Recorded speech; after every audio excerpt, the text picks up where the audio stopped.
Thanks for joining us on Golf Channel Academy. I'm your teacher, Martin Hall, alongside a special guest, the 2015 WGC HSBC champion, Russel Knox. Thanks for joining me here.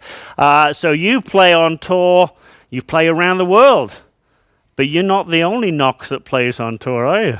No, my father, Mike, he loves playing on the Golf Channel Amateur Tour, travels all over. He does, he's a traveller, isn't he? Probably takes it more serious than I do, to be honest. Now, if we could give a tip to your dad, you watch him, what do you say, 6 handicap? Yeah, he's pretty good. Good player then, good player. But if Russel could say, Dad, if only you could, what would you have him do? And this might be a tip that would be good for your dad and might be good for a lot of the viewers at home as well. What could he do better? Yeah, I mean, he putts it well, drives it well, but his iron play, I feel like he could hit it a little higher to land the ball softer on the green so he could get it closer to the hole. So I would say he needs to be able to flight his irons a little better.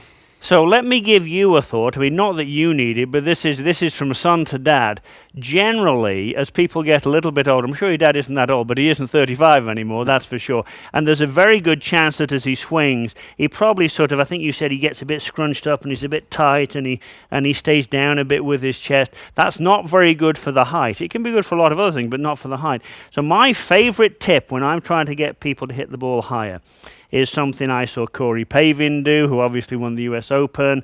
Lots of players have done this. Davis Love does it. Is if and you can follow along here because this is you're the student right now, Mr. Knox. Yeah. Okay. So it's put your left hand, your lead hand on top of a club, and just imagine you've got a golf ball in your right hand, your trailing hand. And just imagine you're going to throw it, but throw it over a fence that's about this high. We're going to throw it in Mrs. Jones's yard, right over there. Now, when you do that, I mean, you, of course, do it beautifully, but if Dad did that, and the viewers at home, that trailing shoulder, the right shoulder, is going to work a bit more underneath, and there has to be an underneath aspect in the follow-through for a player to get the height. If the right shoulder stays too high, you won't get the height. So, if you would, this one's for you, Dad, from your boy. And I'm sure you're very proud of him, and so you should be. One practice with the drill, please, Russell. Okay, so we're here, trying to throw it high. Right over Mrs. Jones's fence. I like people to picture a hedge there. Something and then just try, oh, love it. Okay. And just hit this one straight up in the air.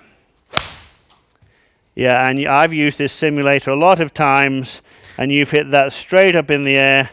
That was a beautiful golf shot. Didn't take much divot, I would say, there. No. Do you think we can get Dad to do that? I think he's coachable. Yeah. Good.